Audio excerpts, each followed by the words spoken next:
Dobar dan, kao što vidite danas ćemo napraviti recenziju najnovijeg produkta kompanije Line 6, Helix.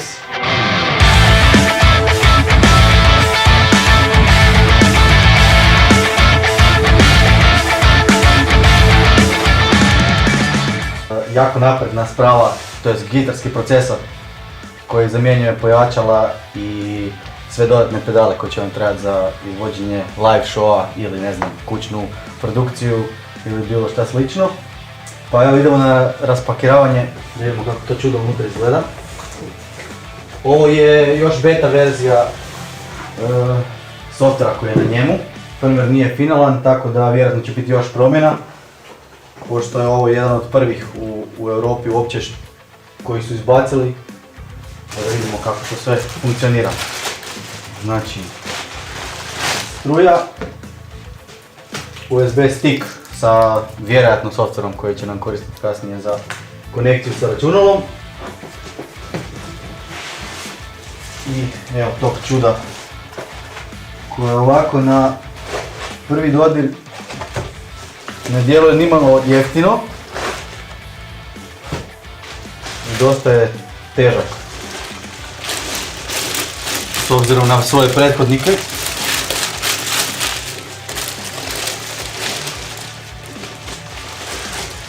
Problemi kao uvijek.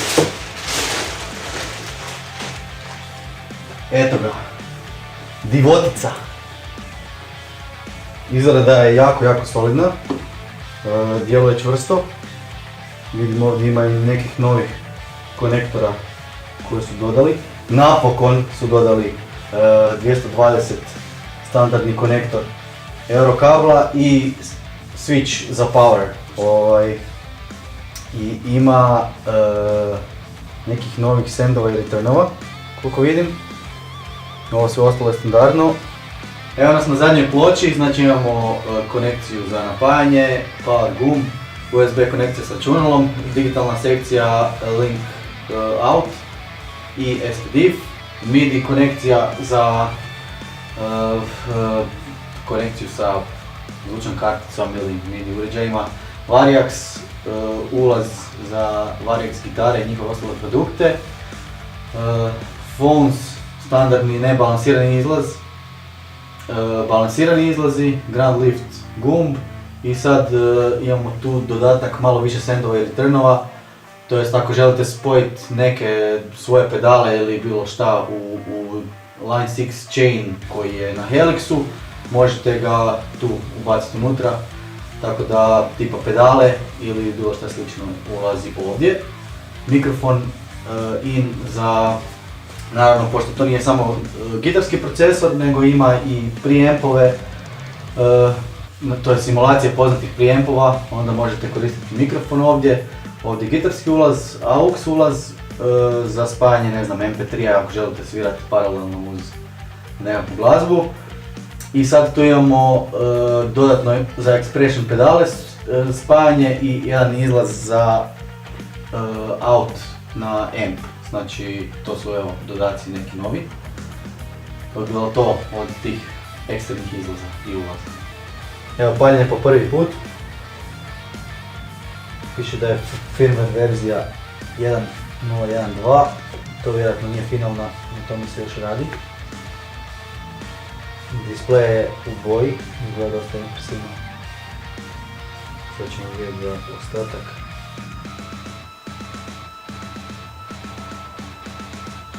Eto ga, novi display u boji koji prikazuje sad signalnu liniju s kojom vidim da se da dosta manipulirati. Znači nije striktno u jednom smjeru nego se može kombinirati u više smjerova. Na svakom, znači iznad svakog prekidača vam pišu funkcije tog prekidača i preseti koje možete odabrati. Ovdje je expression pedal 1 ili 2 opcija koji se isto switcha tako da ga stisnete. Na ovim tu prekidačima se mijenjaju banke, standardno.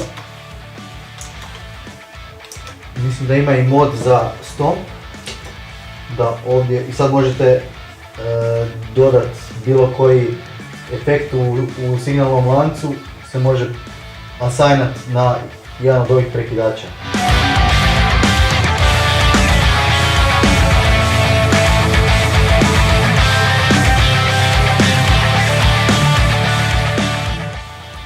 Evo, kao što vidimo imaju novi Dual DSP procesor koji ima 4 stereo signalna pravca, 45 pojačala, 30 kabineta, 16 mikrofonskih prijempova i 70 efekata. I najnovija stvar je da se mogu loadat custom ER-ovi, znači ili ako želite svoj kabinet ubaciti u njega ili bilo koji drugi kabinet koji je snimljen u profesionalnom studiju ili negdje gdje se to može kvalitetno izvest, možete ga snimiti i ubaciti u ovu spravu, što do sada se nije moglo.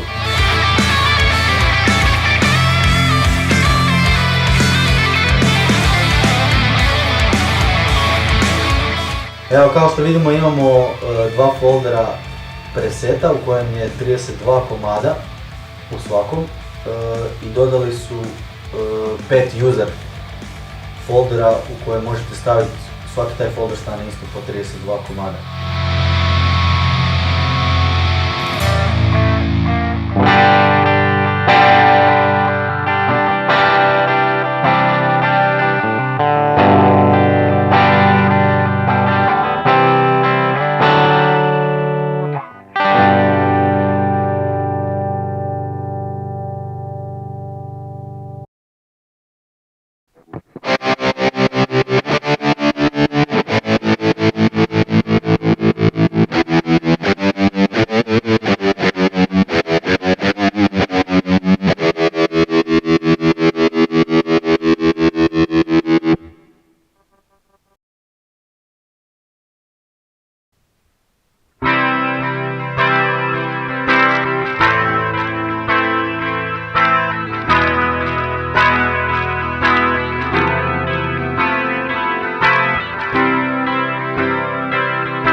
Helix kao i sve druge Line 6 proizvode možete kupiti u Audio Pro po povoljnim cijenama, a sve dodatne informacije potražite na audiopro.hr.